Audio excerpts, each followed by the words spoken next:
Quick reading for May the 3rd to May the 4th, Virgo. Your cards are the Eight of Swords, the Two of Pentacles, and the Eight of Pentacles.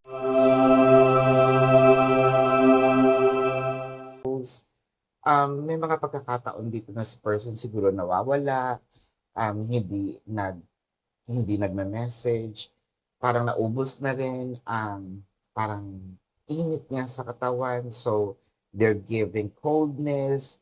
And then magigising ka na lang isang araw na parang si person pinagluluto ka or gusto kang ihatid. Parang napapansin mo yung care. Ito din yung realization kasi with the Two of Pentacles na alam din niya na masyado siyang naging hindi mabuting partner, no, sa'yo. Kaya itong Eight of Pentacles, ito naman yung sinasabi niya, ako naman, no, parang sorry, naging tamad-tamaran, no, hindi ako nagpakita. Yung apology na to is more of actions than words, no.